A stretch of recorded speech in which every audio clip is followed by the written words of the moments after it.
I'm sure, Richard, there'll be many questions. I just wanted to, before we start, to ask you something about the normative underpinnings of your narrative.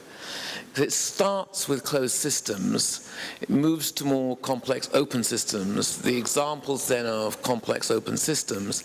And I just wonder, but you talk about balance. Sometimes I thought you were thinking that closed systems are, claustrophobic, contain, over-regulated, incapable of innovation. Open systems are the opposite. So open pluralistic systems are better, gooder, they're more good. But sometimes you're saying it's the balance between the open and closed that makes a more human domain. So I just wondered what the underlying normative narrative here that drives it. Because you could say in a hollow open system, for instance, that just leaves it for private investors. Yeah, a hollow open system is a system of the free market in architecture. Well, it isn't quite that simple. Because these are thank you. These are formal issues, and for instance, when we're making a street, I'm very much a follower of the Jane Jacobs notion of eyes on the street. That rather than having CCTV cameras everywhere and that you have lots of people in the street who are looking for street crime and so on. The formal issue is that that's spontaneous, right? That kind of surveillance, neighbor to neighbor, and it is surveillance. But what if the street is designed so that you can only see 20 feet in advance? You have to, as a formal matter, you have to figure out the logic of vision in order for eyes on the street to work. What happens if all of your population is, as occurs in Britain, that public spaces, there's this huge difference in density between public and privatized spaces. That you do your planning so that you have high streets, and off the high streets are these leafy things. Then eyes on the street is only going to work on the high street. And in poor neighborhoods, it means that in more residential areas, there's not enough density on the street. That's a formal problem, and it requires, to rebuild a street takes a lot of work, takes a lot of money. There are ways to solve a problem like eyes on the street so that you can see lots of places. But it requires a different kind of attitude than laissez-faire, because you're dealing with a formalized issue in design. And it's really striking to me. I'm sorry. I don't mean to speak slight. I just become a Brit, so I should be incredibly patriotic. But the planning laws that were recently brought in here, there are no design visions for it because it makes exactly this assumption: let whatever happen happen. And you can't do that. You have to, it's the same thing with the seed planning. You have to have, homo faber has to be at work.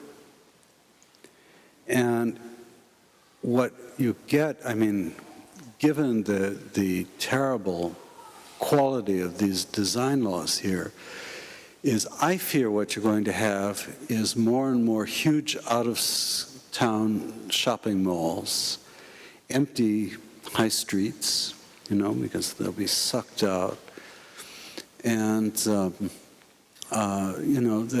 that a lot of what there'll be no place to practice open design.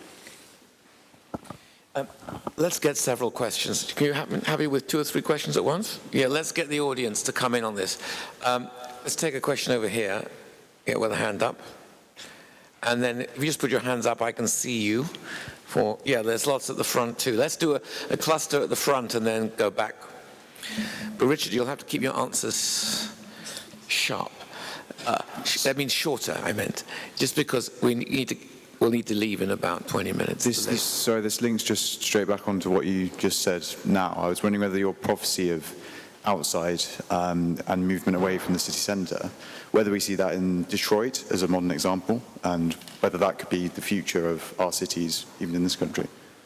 Well, should we just wait? Let's just get a couple more. Yeah, over here. I want to draw a contrast by Medellin has a fully developed and functional urban infrastructure. It has clean water, sewage and electricity. And the Mumbai slums don't. right. And what I'm suggesting to you is that quite often what we see as desirable, and there I would agree with you, in terms of openness, is dependent on the development of an underpinning infrastructure. So life expectancy in Medellin, pretty much the same as here. Life expectancy in the Mumbai slums, 35, 36, because among other things, the prevalence of multiple drug-resistant tuberculosis. So those, I think, quite important things to bear in mind in relation to this kind of argument. Okay, go down, just one more. No? And behind, yeah, the gentleman behind, just over there. Pass it back, and then we'll stop, Richard. That's 3 questions for now. Thank you. I can think of numerous closed, in inverted commas, urban settlements in Britain, which are highly desirable places to live. I'm thinking of the model Victorian industrial suburbs like Saltaire.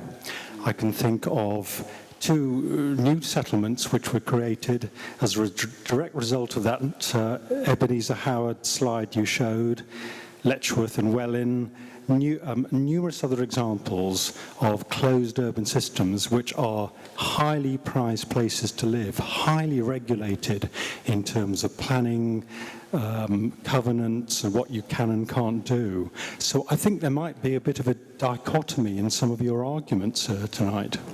Some of the closed systems are really very good. Okay, so there's 3 questions, Richard. Okay. Well, I deal with them in reverse order. I think we disagree. I mean, I think they're the exceptions to the rule of gated communities. And there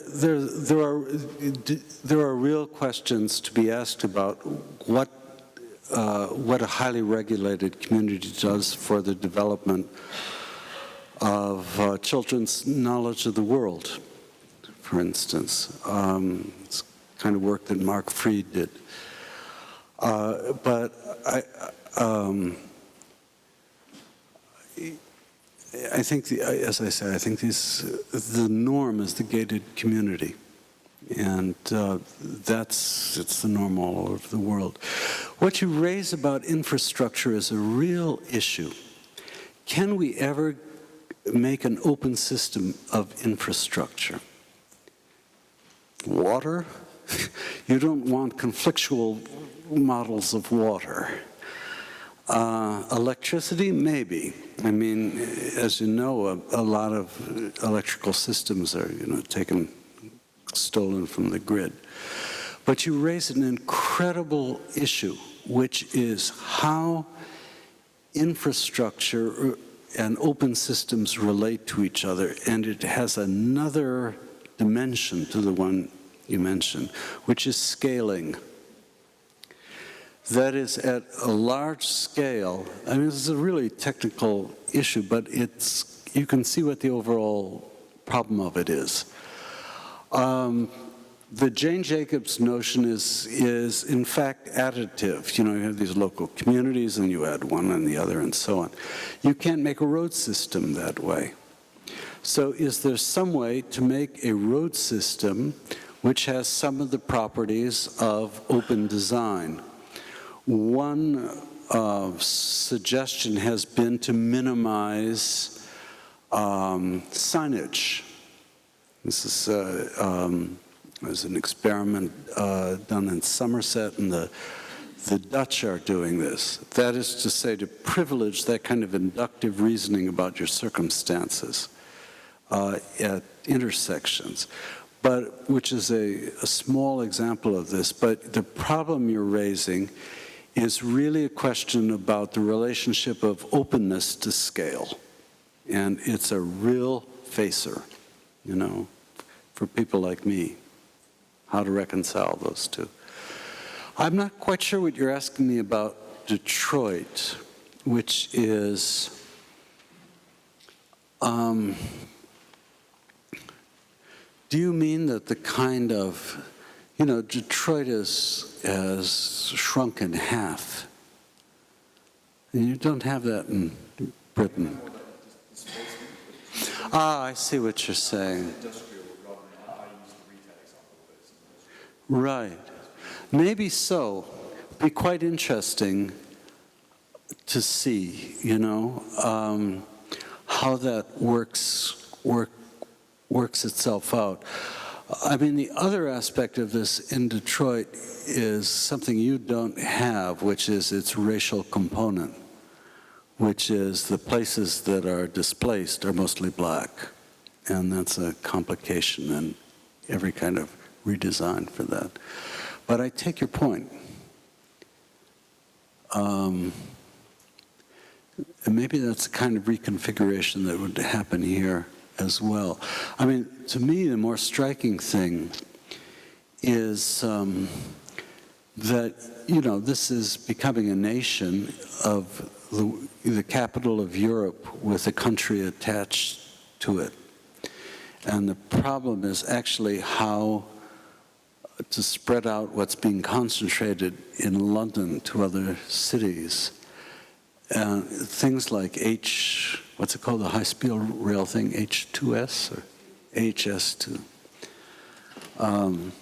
is not drawing people away from London, it's drawing people into London, you know. So, which is a related, you know, the displacement is displacement from the country into this capital, which, you know who London's biggest trade partner is? It's Frankfurt and New York. There's more, when Saskia Sassen comes here to speak to you, she'll probably talk about this. There's more intra-city trade between Frankfurt, London, and New York than there is in Britain or in Germany, Frankfurt to its nation state, or London to its nation state. That's a kind of dispossession, you know? And the more you grow the city of London, the more that dispossession occurs. So I don't know how that'll play out, but at the moment, the government is sponsoring that kind of displacement. Short enough? Good. Very good. Thank you. He's so judgmental of me. I've known him so long. He's so judgmental. All right. We'll have 3 more quick questions. It's getting very late, and then you'll stop. So, yes, gentleman in the front. Do you want a mic? Just the mic somewhere at the back. Okay. Pass it forward. Shall I continue? Is that all right? You've seized the mic. Open complex system in operation. Whilst listening to your lecture, I think the thing that came across to me most strongly was that the places that you showed were the places that were the richest in variety of what was going on, both in terms of living and working and playing, all being mixed together in this harmony. It is a very difficult thing to achieve. And I think planners and architects and landscape architects have been trying to achieve this for a long, long time and been failing miserably, as we can see all over the country, as you said. But bringing it closer to home, this whole question of balance, I think you can see this in Durham. Because I'm sure when you came to Durham today, you must have felt what a wonderful city you were coming to. Probably one of the finest cities in Europe, I would say. Walking from the station up to the cathedral, you pass some wonderful urban design. But of course it's all a fabrication. And it's a fabrication because we're losing balance. When I first came to Durham 40 years ago, the university had a population of about 6,000 people. There was a population in Durham, in the central wards, of about 16,000 people, supporting lots of businesses. People made things. Right in the centre of Durham, people went to work. There were schools. Not now. That's all changed. It's completely reversed. There's 16,000 students and 6,000 people. And that has completely unbalanced the city. So it's like a donut. And I think the problem that the planners have got to face is how you address this balance again and get back to the sort of thing that you were talking about. Okay, we'll have two shorter questions now. Gentleman at the front, a very short question. Who does the creative responsibility lie with, and how extensive is that creative responsibility? Short question, long answer.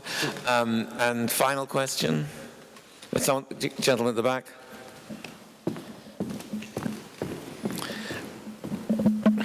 Cheers. I was just wondering, you were saying how in designing modern environments, it's you haven't yet found the open design.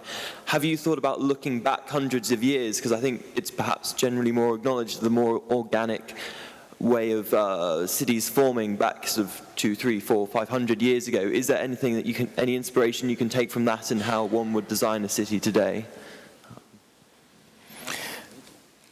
I remember walking across the bridge from the south side to the north side with a German friend of mine, and I said to him, surveying the Thames, I mean, and the buildings on either side, isn't this just incredible? And he said, no, it's just all higgledy-piggledy. I much prefer Paris. So Paris, in a way, is a balanced but closed environment. London, by contrast, is this incredible diversity of architecture, design, periods, and contexts. Isn't it a triumph as such? Yes. Thank you for your comment on Durham. And to the gentleman who spoke at the end, absolutely. I mean, it's one of the, this is a pedagogical problem that we have, which is that the modernist movement wasn't very friendly to studying historical examples or reference. When I went to school, history was like a category of what happened already in that little. But the problem is that we have both in the size of the cities in the developing world we're dealing with and the technology that's available everywhere in the city, plus the ecological problems we're having, don't really have a historical reference. So, for instance, a big part of the work I'm doing with one team is about the relation of open systems thinking to ecological problems like irregular storms, which seem to require very hard designed, rigid defenses. That's not a problem, climate change is not a problem really that the Little Ice Age had to face in quite the same way we do. The major question I'd like to answer is the question of the man who's just left, which is, where are you? Oh, you're in the back. And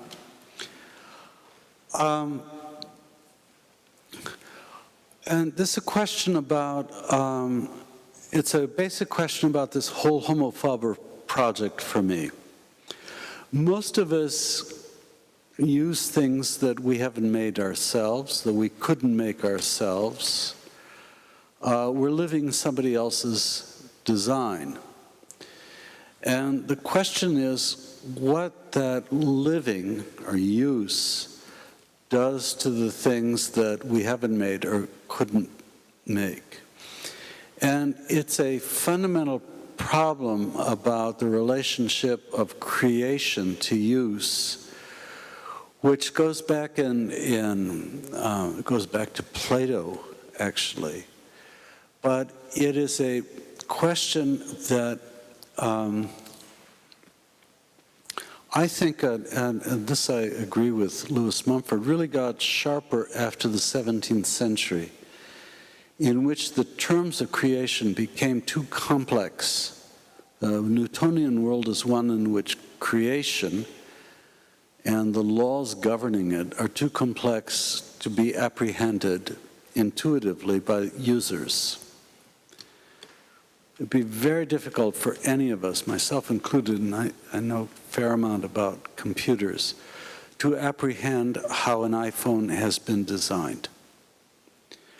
So the problem you're talking about is a real issue. How do you live out somebody else's creation? And that's a problem particularly for architects and people who deal with the built environment, because you are going to live in it.